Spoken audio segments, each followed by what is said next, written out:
Ahora sí tenemos en pantalla nosotros al doctor Roberto Maggioroni. Él es abogado especialista en gestión pública. Doctor Roberto, ¿cómo se encuentra usted? Muy buenas noches. Los saluda Mercedes Morocho del programa Las Recibo. Doctora Mercedes, un gusto y gracias por la invitación. A usted, un placer tenerlo acá y esperemos que siempre contar con su presencia.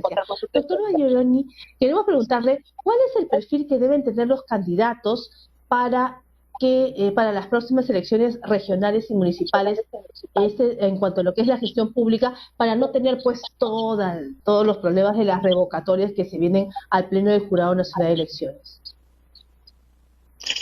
Sí, claro. A ver, yo pienso que es fundamental que cualquier candidato, en primer lugar, tenga un mínimo de experiencia, de trayectoria, de preparación. Creo que son elementos fundamentales para poder realizar una gestión adecuada, ¿no?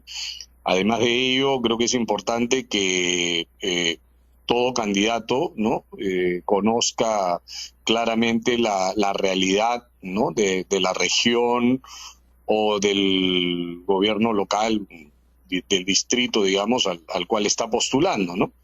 Porque lamentablemente, y esto no solamente ocurre a nivel de elecciones, digamos, regionales, municipales, sino que lamentablemente también ocurre a nivel de elecciones generales, en donde muchas veces se presentan candidatos que, bueno, lamentablemente pues no tienen un mínimo de preparación, de conocimiento, por un lado de la gestión pública y por otro lado, y muy triste, es que no conozcan, digamos, la realidad de la región o del distrito a donde están postulando, ¿no? Y por ende no tienen un adecuado diagnóstico, no tienen una visión, ¿no? Y no pueden construir en torno a ello pues un adecuado plan de gestión que les permita afrontar exitosamente un eventual gobierno, ¿no?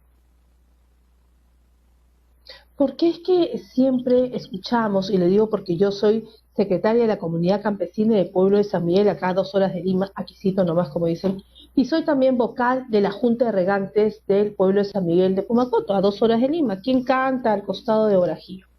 Entonces, escucho siempre a la población que se queja, porque son comuneros al igual que yo, aunque no lo parezca, y que se quejan porque muchas veces las obras que se plantean o que plantean hacer los alcaldes de estos pueblos o de estas provincias o regiones son obras que no van con la realidad del pueblo que se necesita. Por ejemplo, en el interior del país hemos visto alcaldes que construyen un estadio para 15.000 personas cuando el pueblo con la justa llega a 2.000. Es decir, pues, ¿no? O en el caso de, por ejemplo, del pueblo de San Miguel de Pumacoto, hace años se construyó una piscigranja donde al fin y al cabo nunca habitó, nunca se colocó ni siquiera una trucha, porque no se pudo hacer. Y ahora se está pidiendo la baja de oficio en forma reiterativa porque esa obra no le sirve para nada para el pueblo. ¿Qué es lo que debemos hacer ante esta incapacidad de los alcaldes, de los regidores, para poder invertir en obras que realmente requiere el poblador?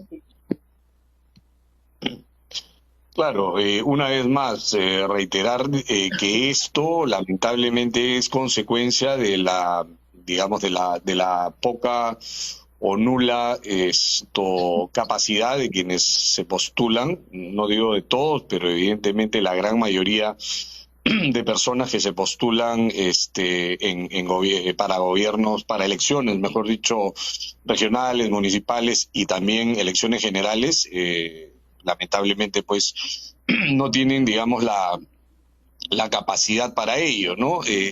La política, creo que en estos últimos tiempos se ha visto sumamente desprestigiada y evidentemente la calidad de los políticos ha seguido la misma línea, ¿no? Entonces, vuelvo a repetir, y digamos a eso también añadirle que desgraciadamente, y hay que decirlo con todas sus letras, no, somos en general una sociedad donde existe altos índices de de ignorancia, sin ser peyorativos con la palabra, porque todos somos ignorantes en muchas cosas, ¿no? Pero este alto índice, digamos, de ignorancia en muchos temas genera que las diversas poblaciones sean muy fácilmente manipuladas, ¿no? O seducidas por mensajes muchas veces con contenido ideológico y no con un contenido realmente pragmático y producto del real conocimiento de una realidad que, como vuelvo a repetir, un candidato debiera tener, ¿no? Yo te cuento, por ejemplo, una experiencia personal. Yo fui candidato hace 4 años para unas elecciones municipales en un distrito de Lima, y lo primero que yo hice, evidentemente, y más allá digamos, de tener un conocimiento de la realidad del distrito, pero igualmente trabajé, digamos, realizando encuestas, focus group, ¿no? Con los vecinos para poder medir, digamos, cuáles eran sus principales intereses, deseos, ¿no? Y percepciones del distrito, y qué era lo que ellos creían y querían que el distrito logre, ¿no? En una gestión, ¿no? Entonces yo creo que eso es importante, ¿no? Lamentablemente el político, vuelvo a repetir, no todos, pero la gran mayoría de políticos muchas veces son seducidos pues por el egocentrismo, por la soberbia, ¿no? Por el creer que todo lo pueden, que todo lo saben, que todo lo conocen, ¿no?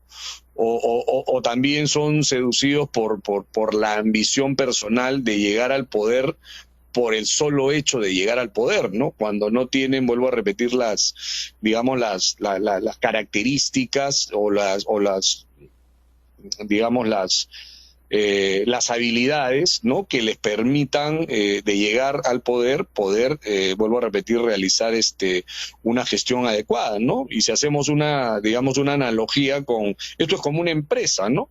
Digamos, un gobierno, ya sea local, regional o digamos, central, esto es como una empresa, ¿no? Con la diferencia que básicamente los productos que ofrecen tienen que tener un impacto social, un impacto en el bienestar de la ciudadanía. Evidentemente el lucro no está aquí, en este caso, de por medio.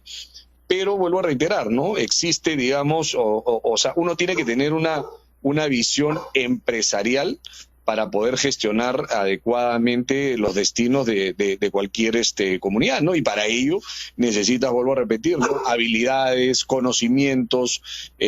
No tienes que ser experto en todo. Para eso, evidentemente, tú puedes, vuelvo a repetir, con una adecuada visión, tú puedes conformar, digamos, un adecuado grupo de trabajo, ¿no? Efectivamente, qué interesante, siguiendo el hilo de la conversación sobre el tema que plantea el Focus Group. ¿Qué es el Focus Group? Para que lo sepa en las personas que los escuchan, es justamente hacer un análisis o una encuesta en determinado grupo de personas. En este caso, si yo postulo, por ejemplo, a la alcaldía, no sé, de un pueblo en Tingo María, pues voy a ese pueblo en Tingo María y comienzo a ver en los diferentes lugares qué es lo que necesitan, qué es lo que se requiere, cómo reacciona el pueblo hacia los requerimientos que piensan, ¿no? Eso es importantísimo. Doctor Mayorini, ¿qué tan importante es que un candidato conozca el lugar donde va a postular? Mucha gente vemos que postula a ciertos lugares y ni siquiera lo conoce. Eso es lo más trágico. Y esto, ¿usted cree que debería haber un cambio en la normativa del Jurado Nacional de Elecciones, en un nuevo código electoral? Le digo porque yo soy candidata al jurado y pienso que algo importantísimo, por ejemplo, yo quisiera saber cuál es su opinión, sería hacer un código electoral donde, aparte de tener una amplitud de todas las normas para que se pueda participar de una manera, digamos, transparente, ¿no? Una persona que quiere participar, vaya usted a ver su código, y no estas leyes pues dispersas, pero al margen de ello, insertar quizás algún tema como para que aquellos que postulan pues conozcan, ¿no? Conozcan el lugar, o sea, no sé, un tipo de examen que les expliquen, porque en algo tiene que responder también los partidos políticos, ¿no? No puede ser posible alguien que postule un lugar ni siquiera lo conoce. Entonces, si no lo conoces, ¿cómo vas a saber qué necesidades tiene? Porque esto va a impactar también en el poblador. Claro, correcto. Es un tema, vamos a decirlo de alguna manera, que, que, que tiene una especie de dos caras, ¿no? En el sentido de que, por ejemplo, ¿no? Hay mucha gente, normalmente sabemos que actualmente, por ejemplo, existe el famoso requisito del domicilio, ¿no? Con el cual, por ejemplo, yo no estoy de acuerdo porque hay mucha gente que domicilia en X, Y región o distrito, pero finalmente tampoco conoce absolutamente nada de la región o del distrito, ¿no? Sino que, vuelvo a repetir, meramente se postulan por esa ambición personal de llegar al poder, ¿no? Entonces, sí es importante, creo yo, por ejemplo, vamos a suponer, yo vivo aquí en Lima, pero me interesa postularme por la región Lambayeque o la región La Libertad, ¿verdad? Entonces, ok, si yo deseo postularme por esa región, pues evidentemente tengo que hacer un trabajo, en este caso un adecuado diagnóstico, ¿no? de la región, para poder, vuelvo a repetir, conocer a cabalidad cuáles son los principales ejes sobre los cuales esta región se debe, digamos, gestionar, ¿no? Por ejemplo, no sé cuál es digamos, cuántos pueblos tiene dicha región, el número de habitantes, cuántos varones, cuántas mujeres, en fin, toda la estadística necesaria, ¿no? Para poder saber cuántos colegios públicos, cuántas universidades públicas existen, cuántos centros de salud existen, etcétera, etcétera, ¿no? En qué condiciones están las vías, ¿no? Las vías, digamos, locales, metropolitanas, etcétera, ¿no? Entonces, ok, tú te puedes postular como peruano que eres en cualquier distrito o en cualquier región del país, pero previamente tienes que efectivamente conocerla, ¿no? Conocer la idiosincrasia también de la población y conocer la realidad, sobre todo de dicha área, de dicha zona, para poder, sobre la base de un diagnóstico previo, implementar un adecuado plan de gestión, ¿no? Yo vuelvo a repetir, para mí el tema del domicilio es absolutamente irrelevante porque muchas veces postulan, es más, actualmente postulan a dichos gobiernos personas que domicilian en las diferentes zonas del país y lamentablemente los resultados son desastrosos, ¿no? Como bien ha manifestado hace un momento, que ¿no? O sea, desarrollan proyectos que no tienen ningún tipo de impacto social para una determinada zona geográfica, ¿no? Doctor Roberto Mayorini, le agradecemos la participación en el programa, comprometiéndolo para una próxima oportunidad para hacer un análisis de todo lo que viene a ser la gestión pública de nuestro país. Muchísimas gracias. No, encantado. A ti también, muchísimas gracias y hasta cualquier momento. Muy amable. Hasta una próxima oportunidad. Ha sido el doctor Roberto Mayorini, abogado y especialista en gestión pública.